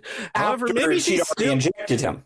Yeah, but she still wants some revenge, so she's going to get that just by fucking with him. So maybe she's just going to let him cook, is what you're saying. Exactly. Yeah, he's like, am I going to let him cook is a poor choice of words considering what happens in MGS4. Yeah, good point. She also lets him cook in that, yeah. But yeah, she's just like, you know what? I'm not going to tell you. Like, if she did it in like a villainous way, it would make a lot more sense. Yes. Yeah. She was like, I'm not telling you because I hate you. Go fuck yourself. And he's like, nail me. But no, instead she's like, Snake, I love you. You need to live your life. Anyway, bye. So right before all of that, she asks what happened to Gray Fox, and Snake lies to her in a cool way, and he is like, "Oh, Gray Fox is like, don't dwell on the past, go on living your life." He says that he loves you, and he always had, and then he died a hero, saving the whole world. He did not follow Gray Fox's last request and tell her that.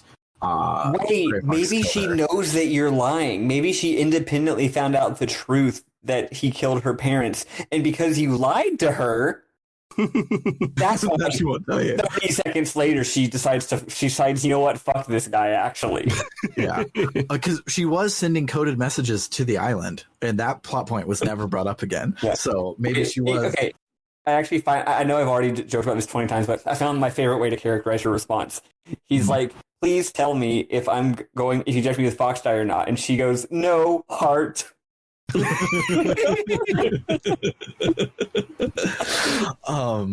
So yeah, she says, choose life and then live. I'm going to do the same. So Snake and Meryl make their way down to a nearby snowmobile that Mei Ling saw on satellite. And Snake says that he's done living just for himself, and now he wants to live for someone else, someone like Meryl. And they ride off into the sunset. It's dumb. It's so dumb. Also, she asks his real name, and he says his real name is David. And she immediately calls him Dave instead. And I'm like, he said his name was David. I guess if he's in love with her, which he apparently is. As someone who is named David and does not like being called Dave, I was like, excuse me. I agree. But when you're in a romantic relationship with someone, they get to call you whatever you want, and you get to not like it. My ex-girlfriend, y'all know I had that second girlfriend for a while. She always called me a diminutive of Maddie Grace that I really didn't like. Like, if anyone else called me that, I would have been like, don't call me that. Not like it's bad in a conceptual way, just aesthetically, I didn't like how it sounded. But when the person you love calls you that, you're like, yeah, sure, you can call me that. It's cute, actually. But like, after we broke up, I was like, I'm never letting anyone else call me that. First of all, that was our special thing. Second of all, I don't like it.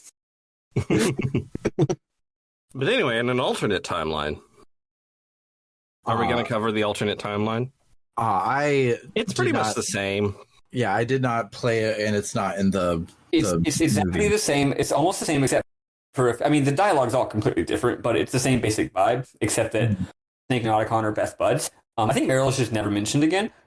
Meryl dies. I watched part of it, and Otacon has a speech about how love endures and shit, and then there's a really at the very end when they're on the snowmobile. Snake says his name is David. This is the important part. And Otacon immediately calls him Dave because they are in love. And then Snake, not Otacon, at this point, he's like, oh no, Snake says, my name's David. Otacon says, David, and then he goes, so, same, this is also Meryl's line, so, where to, Dave? And then Snake, very hilariously, turns back and looks at him and he goes, Alan Dave, pretty funny. And they both go, in-game character models like jaw slapping down as they're chuckling to themselves about the fact that their names are Hal and Dave. And he says, maybe we should take a trip to Jupiter. That's amazing. It's really good. It's really, really good. It's so fucking honestly, stupid. And it's such a better ending. Yeah, honestly, everything about the ending just hits better, and we get more insight into Otacon, who is a character that I'm more invested in than Meryl. Yeah, and so, very slightly spoil MGS2, aka the opening cutscene of MGS2. Snake and Otacon are, at the beginning of the next game, it's like 4 years later. It takes place, no, 2 years later, 2007. It takes place 2 years later. Snake and Otacon are now like best friends. Mm-hmm. They are best buds, and they're like action superhero team where he's the big hero and Otacon's the behind the scenes hacker guy who's his backup. They've been working together for the last 2 years. Meryl is never mentioned again in the entire series until she comes back in MGS4. Yeah, I couldn't remember if Meryl was never mentioned in MGS2. Maybe it's a throwaway line. Those games have lots of dialogue, but me as someone who's played them a lot cannot remember her ever being mentioned.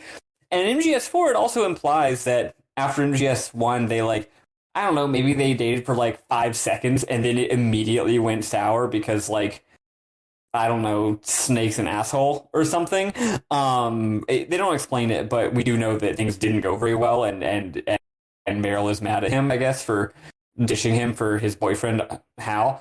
But yeah, it's weird that the Meryl survives ending is technically this game is very loose. This series is really loosey-goosey with canon, so honestly, the answer to which of these endings is canon is definitely both of them. Yes. Yeah. Because Snake and Otacon definitely bonded. The Snake and Otacon ending makes way more sense than MGS2, but we also know that Meryl isn't dead, so... Yeah. The best explanation would be somehow they thought Meryl was dead, but they didn't actually check her pulse or something, and she was alive. And which I guess is what happens with the Otacon one too, because Otacon says, "I'll stay behind and get nuked," and then they don't drop the nukes. So it's kind of similar, right? So yeah, maybe it's just Snake and Otacon right off into the sunset. Meryl wasn't actually dead. Yeah, but anyway.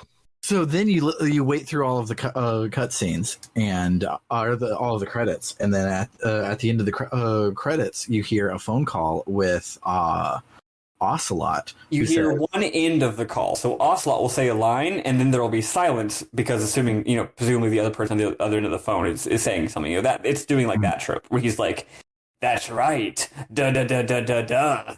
Mm-hmm. And I think you should just read the whole line. Okay. It's not that long. Interesting and important, and it's not long. I only have the video up. I don't have the script up. Let me post. I have the script up. I will post it in the host chat, the line. Cool. Yeah, it's very quick to find the game script. There it is. So Ocelot says, "Yes, sir. The entire unit was wiped out. Those two are still alive. The Vector? Yes, sir. Foxdie should become activated soon. Right on schedule. Yes, sir. I recovered all of Rex's dummy warhead data. No, sir. My cover is intact. Nobody knows who I really am. Yes, the DARPA chief knew my identity, but he's been disposed of. Yes, the inferior one was the winner after all. That's right. Until the very end, Liquid thought he was the inferior one. Yes, sir. I agree completely. It takes a well-balanced individual, such as yourself, to rule the world. No, sir. No one knows that you were the third one. Solidus." What? "What should I do about the woman?" "Yes, sir. I'll keep her under surveillance." "Yes, thank you. Goodbye, Mr. President." What? It's so good. It's so fucking good. First of all, I love this. Noticed there was another twist here I didn't really think about. I didn't think about the third line. The Vector, yes, Foxeye should become activated soon. I didn't realize that line, actually. So that kind of implies that Foxdie is dormant and will get more activated, which does lead to the "is Snake going to die literally 5 minutes after this game is over?" question. They never really follow up on that, so I don't know what that means. But yeah, then we learn there's a third clone named Solidus, and then we learn that he's the president of the United States. And contrary to... And we also learned that Ocelot was like a fucking triple agent, and he's the most important character in the game. And that, this entire operation was not being done autonomously by the Secretary of Defense or whatever, but in fact goes all the way to the top all along. Plausible deniability and all that. Isn't that how it always goes? I mean, look, all three of us went to Bader University, okay? We know that when an inferior does something and says, my superiors were never aware of this, I covered it all up. You know the cover-up goes all the way to the top. Kenneth. Yes. What a bastard. What a For those of all you don't know, there was a huge sex scandal at our alma mater where some people were doing a lot of sex crimes, but the coach of the football team never let anyone know about it because it would ruin our very good football team. And after like a year of constant cover-up and then exposure of cover-ups, yes, it did turn out the president of the entire college knew about it the entire time and was complicit in the cover-up because he's a bastard. It also was the third super baby. Les Enfants terribles. But anyway. It's it also like that also implies that like if the president was behind all of this and it all went just according to plan, then therefore all of this was actually not about any of these individual characters trying to accomplish any individual goals, but was about this other guy Solidus trying to set up and accomplish some bigger, much more complex, much more dastardly goal. I'll go ahead and spoil it. This is not really followed up on a whole lot. I mean, all of this is in MGS2, but I can't say that this was definitely one of those, they were just putting some shit out there to make you go, what? And when they made an actual sequel, it does get followed up on, but not like I could not possibly explain how anything that happened in MGS1 was part of Solidus's plan in MGS2. That doesn't make any fucking sense to me. So, whatever. Yeah. But this just, the idea of something ending with someone saying, goodbye, Mr. President, is just burned into my brain as like a trope, and I can't even think of another example of it. The only trope it is that the Metal Gear series itself, at the end of every game after this one, ends with a mysterious phone call, usually by Ocelot, though not always. And it does almost always end with the final twist of you learning who they're talking to. And it's like you're surprised by the person that they're talking to. But it's not always the president, of course. But just the... What if it was always the president? Also, like a different president of a different place. This series was doing the post-credits sequel tie-in thing way before it became like an expected feature of any Hollywood franchise. I'm not saying nobody knew we'd ever done it before, but like it used to be like hey, make sure to stay behind at the end. There's something after credits. Nowadays, you have to tell someone if there's not something after the credits. Yeah. Otherwise, they'll be disappointed and say, how come Nick Fury didn't show up at the end? I hate this. This movie's stupid because Oppenheimer. My favorite joke on that ever was when the Harry Potter movies were finally coming out, and the last one was there. The books were a phenomenon. Everyone knew what was going to happen. There was no surprises in that movie whatsoever. But on Reddit, people were like, "Make sure you stay after the credits because Nick Fury shows up and takes Harry Potter into the Avengers." You know what's the problem is if they made the Harry Potter movies about a decade later, that would have fucking happened because Disney would have purchased the rights at some point, and now we would have Harry Potter being like part of like the Inhumans or some fucking shit like that. I'm gonna kill myself. Is it Universal? Whatever it is, they are trying to find ways to extend the life of that franchise. So I wouldn't count it out yet. And they're trying, also, Universal has tried and failed like 3 times to make some kind of, like, cinematic universe style thing. Like, wasn't the Dark Universe was them, right? Yeah. I think so. And it didn't work at all. Now, the Monster Universe is going pretty well, if you ask me. But yeah, if the Harry Potter movies had been a decade later, you would have Harry Potter, like, it'd be like, Godzilla versus Kong 3. Now Harry Potter's there. Oh man, we really dodged a bullet there. Thank God. Yeah. Anywho, let's talk about our memorable moments and then wrap up for today.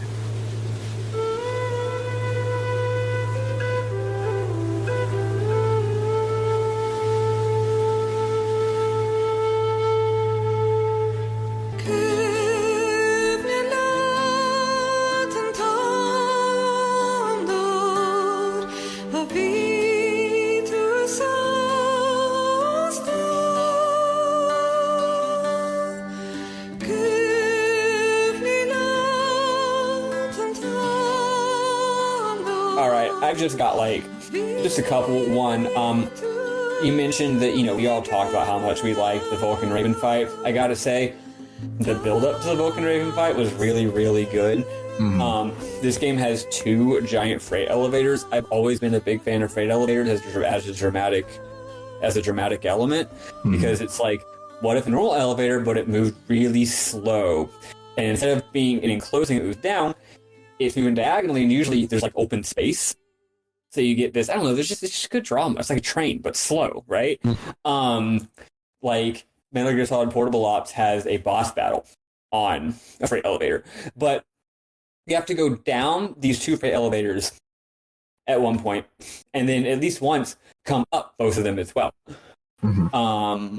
So that's 4 freight elevator rides, although there might be 5 or 6 in there. And every single time, all of this final act's backtracking is just an excuse to have more time to do codec conversations. Why did they make you run back and forth 50 times? Because every time you have to run backwards, another plot twist happens, right? Mm-hmm. The plot is happening off screen while you're running around getting informed of it via your headphones. Anyway, so I guess that's one of my memos, is how this game uses backtracking as a way to keep the player nominally engaged while dropping lore at you. And then the second thing is, as you're going down that freight elevator, there's all these crows. And as I said before, it's like each boss, the area around their boss arena is like their domain, right? It's like their territory. So, of course, if you're getting close to him, you're hearing the crows, and there's more and more and more of them as the elevator descends. And also, it clearly is getting colder and colder and colder because the particle effects on the screen and the snake's breath and stuff, and the sound design is making it clear that you're getting colder and colder and colder as you descend. So I really, really liked that. Similarly for Raven, this is the second time in my life that me having a spoiler made me expect things, and because I was primed for the wrong twist, I had a better time doing it. But I'm guessing it's Metal Gear Solid 2, because that's the next time that you play as a young Snake. There is a scene where there are ravens and there is dramatic lighting, and you think you see Vulcan Raven, and it turns out it's a doll or something. I thought that was in this game right before this fight, and so I was like, LMAO. Where's that going to fit in? Where is that going to happen? I'm waiting for that thing. So when I saw the ravens, I was like, I know it's coming up soon, but it's obviously not going to be in the next room. And then when you kill Raven and he dies off screen because the PlayStation can't show people getting eaten to death by birds very well, I was like, there's going to be something else, because I remember that scene, but it's from a different game. So there's that. And I thought it primed me for the wrong thing, so that when the actual thing happened, I experienced it more fully. All right. And I like that. I like that a lot. So Liquid says, 1991, the Gulf War. The military secretly injected soldiers with the soldier genes. The Gulf War syndrome that hundreds of thousands of returning soldiers complained about was a side effect of it. And Snake is like, everybody knows that the Gulf War syndrome was caused by exposure to depleted uranium used in anti-tank rounds. And I was like, oh yeah, I knew that. Everyone knows that. Everyone knows that. I know about Gulf War syndrome and that it was caused by exposure to depleted uranium in anti-tank rounds. Yeah.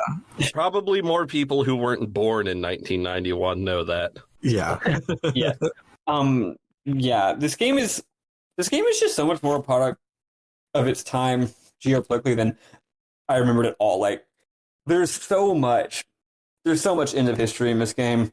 There's a lot of Gulf War in this game, just across the board. There's a lot of, like, you know, they don't like name drop MK Ultra or anything. There's a lot of MK Ultra in this whole thing. Isn't that Mortal Kombat 3? Sure. There's a lot of, like the Kurdish Turkish stuff that was happening in the late 80s. Like, it's really got its finger on the pulse in a way that is just really, really cool. One thing I like, I both hate this and love this. It is so stupid how little fucking stealth is actually in this game. Mm-hmm. But what I like is, you want to know how many actual screens of stealth, like how many literal levels are in this game, and I don't count backtracking, of course. Like, which I mean, like, an area where there's guys walking around and you gotta somehow avoid them. Guess how many of those are actually in this game? This ostensibly stealth action game. The first 4 of the game, and then the one guy at the end. Well, you forgot about the blast furnace, which is quite good. Yeah. This game has precisely 8. That's right, it's got 8 levels, which, fun fact, is a very subtle and clever reference to Super Mario Brothers.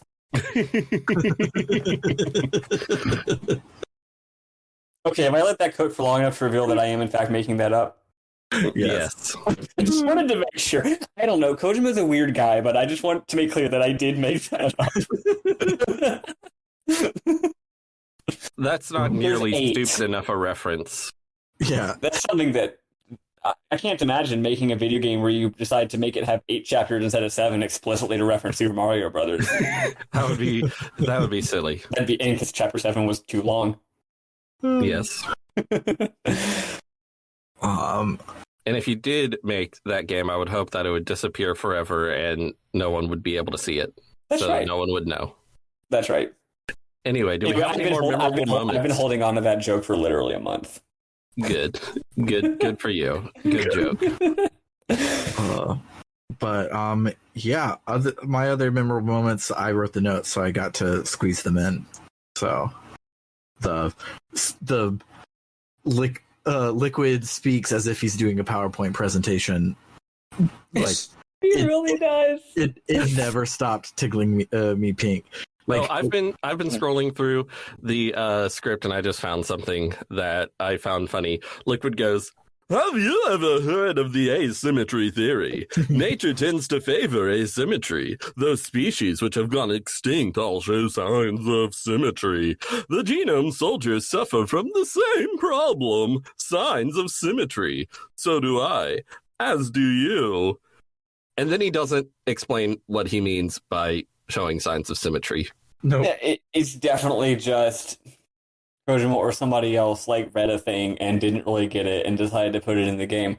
Also, I finally there's a reference that's been tingling in my brain this whole time, and I finally remembered it. Like, that final little guy who gives us so much trouble, even though he's just a random guy.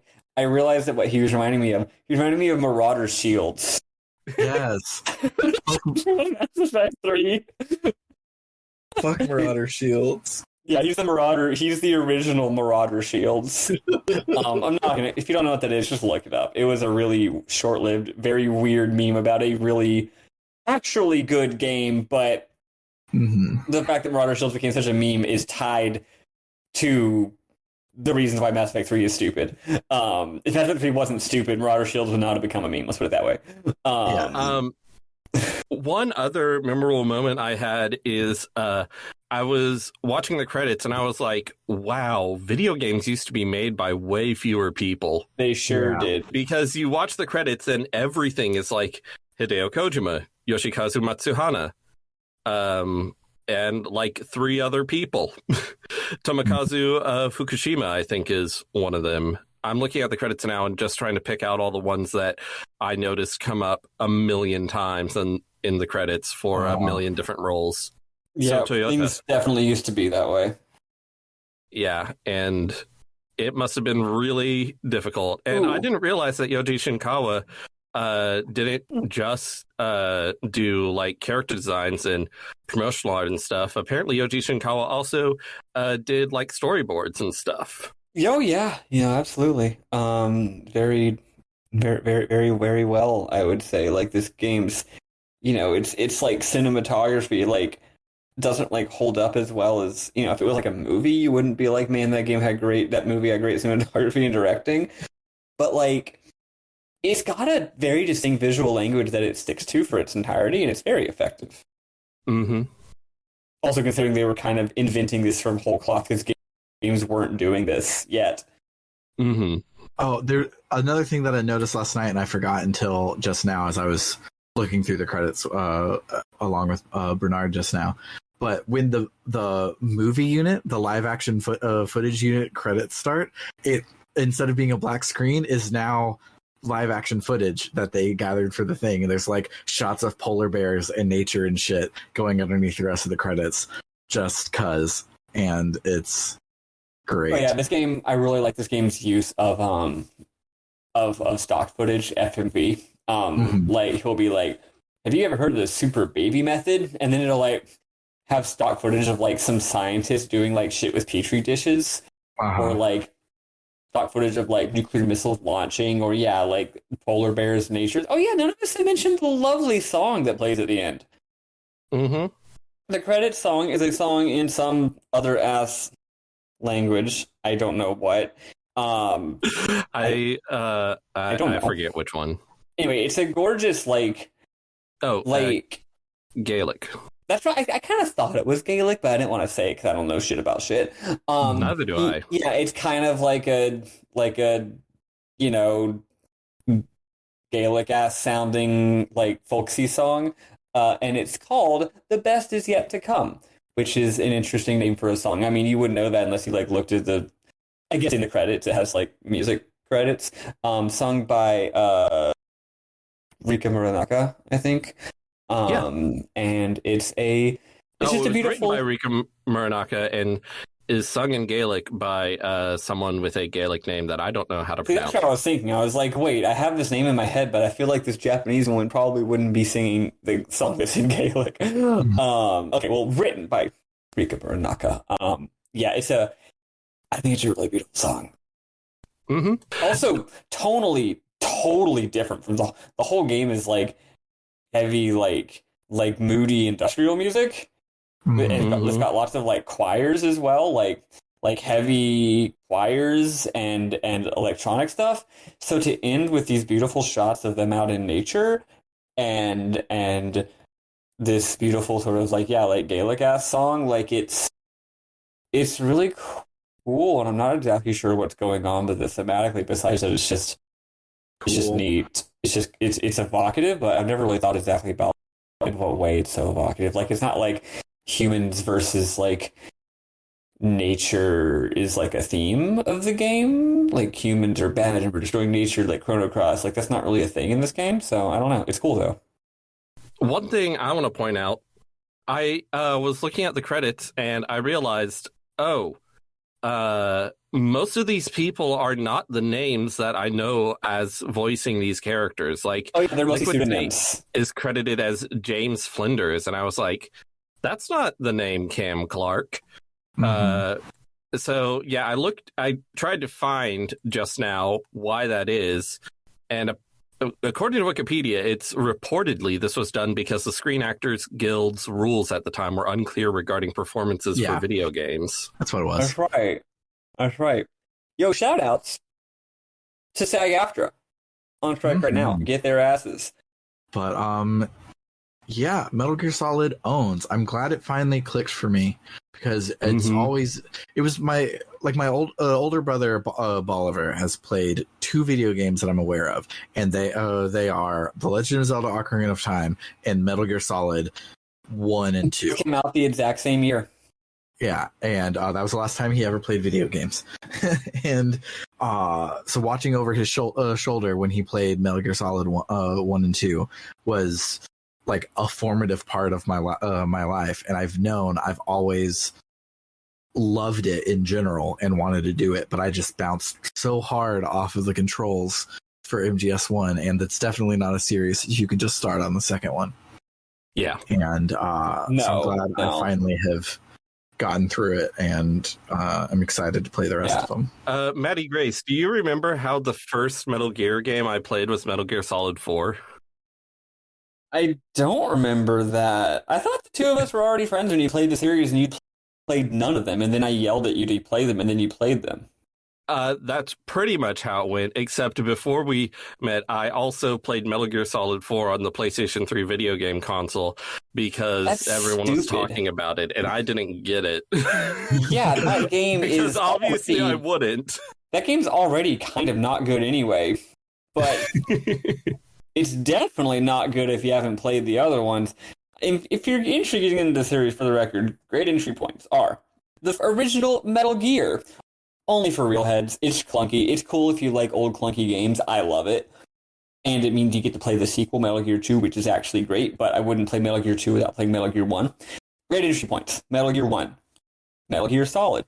For the love of God, absolutely not Metal Gear Solid 2. It doesn't make sense if you haven't played Metal Gear Solid 1. I mean, it makes literal sense, but you're missing a whole lot. The themes, the ideas. Metal Gear Solid 3? Fantastic entry point. Just play it. You can play that game by itself and never play another Metal Gear game as long as you live, as far as I fucking care. Except you'll probably want to. For the love of God, absolutely do not play Metal Gear Solid 4 as your first one. MGS 5? You totally could, but again, you're not going to really get it. Peace Walker, actually, is a great entry point for the series. Peace Walker pretty much stands alone.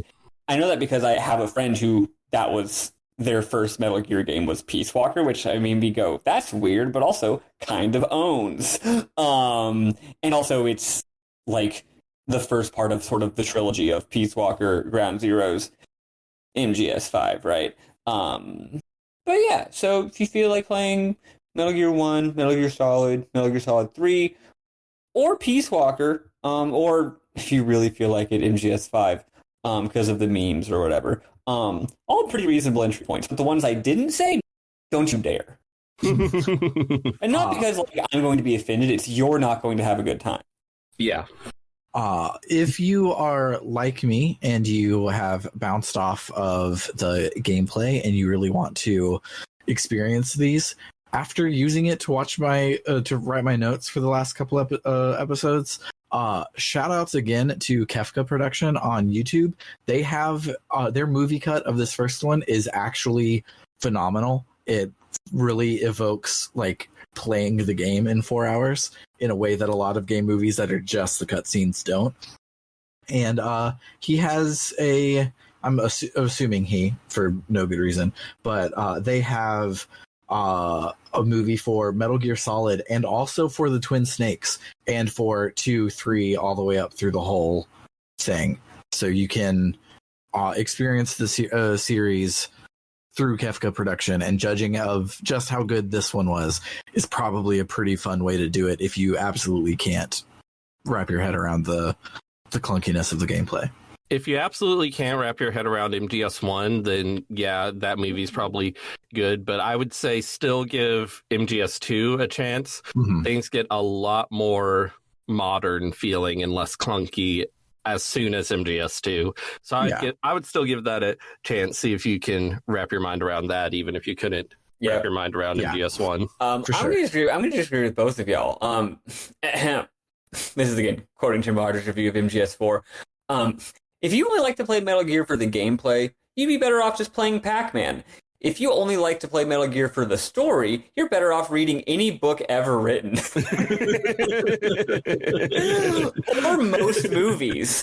I kid, but only kind of. Like if you, as much as I really love this game, I don't think I can in good faith say that watching the game movie for 4 hours of this game would be a better use of your time than watching Escape from New York. Twice. Yes. Which is or RoboCop, for crying out loud. For if you want some more political, satirical commentary in your game. Or, okay, I haven't actually seen Total Recall, but I've heard Total Recall owns. Yeah, I've heard it's great and is kind of like not as good as RoboCop, which is a masterpiece. Anyway, I'm not saying you shouldn't watch these game movies. I'm just ducking a little bit by being like, I do think that most of the movies that inspired this game are, you should watch those movies. Yeah, absolutely. I just want to give Kefka Production his due. I watch a lot of game movies because of the podcast. They're a great way to write notes over just the cutscenes. Right. And most of them are only okay. Even Gamer's Little Playground that I shout out a lot, theirs are really good, but not at all to the level of Kefka Production. Like, you had to do a lot of backtracking that was really boring, and a lot of codec calls that were also kind of boring in this session this week. So he used the codec calls to be the voice acting for the I have to walk back and do the thing scenes, and he made the two of them better in a way that no one else does anything like that. And it's the best one of these I've ever seen. So shouts out to them. Yeah. Nice work. Thank you. I didn't actually watch this, but like I believe you. Yeah. But yeah, anything else to say before I say the words that end the podcast? I didn't realize that Naomi was one of the first big roles of Jennifer Hale.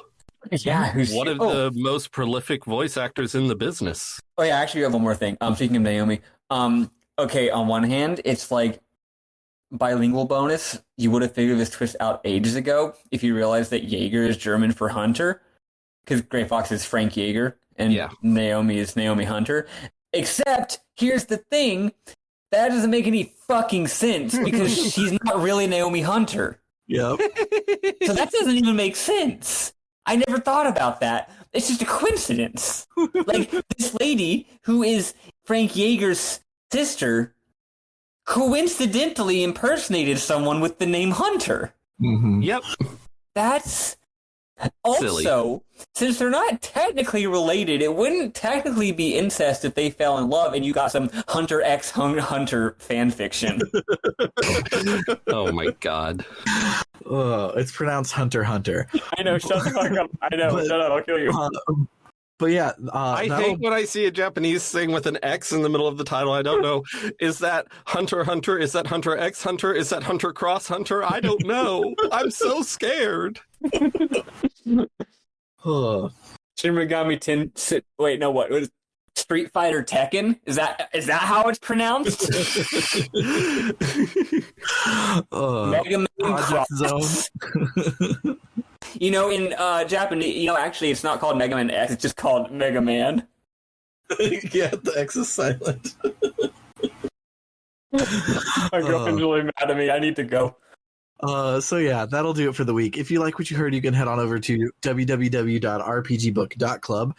You can donate to help us pay hosting costs and game costs, and in return, you can join one of 3 tiers. The Gadabout tier is everyone who pays $1 or more a month. This gets you access to our Tales of Podcastia episodes a month before everyone else, and lets you vote on our polls whenever they go live. The Warrior tier is for everyone who pays $5 or more a month, and that means you also get your name shouted out at the end of every episode, just like this. Shoutouts to Dragonslayer19, Cerebral Wind, Floris, Kildron, Freddie Rodriguez, Aaron524, Jfro Prime, and Doho. Then finally, we have the Luminary tier, which is for everyone who loves us so much that they pay us $20 or more a month, where they also get a 1-sentence shout out to make me say whatever they want. Shout out to El Tantavi, who wants you to check out critical-distance.com, an aggregator for games criticism and journalism. Shout outs to William Taylor, who wants you to check out rpgamer.com, a game review website for people like us by people like us. And then shout outs to Vimk, who says, play The Legend of Legaia. It's that PS1 RPG that everyone confuses with Legend of Dragoon. And then shout outs. I'm going to cut in. I know we don't normally cut in during this thing, but I got to say, I haven't heard that one before. Legend of Legaia has been on my list to play for like 10 billion years, and I keep never getting around to it. But because of that shout out just now, you know what? I'm going to do it. Top of my list, I'm playing it. So thank you. Who was that, Vimk? Vimk. Thank you, Vimk. I'm going to play Legend of Legaia now. Awesome. And then, as always, shout outs to Carr, who's a dentist, so he's not shouting out his Twitch stream, but rather your own mouth. And he says to brush your teeth twice a day, most importantly, the time right before you go to bed. For RPG Book Club Shortcast, I have been Sam Allman. I'm Bernard. And I'm Matt Grace Webben. Toodaloo, folks. Goodbye.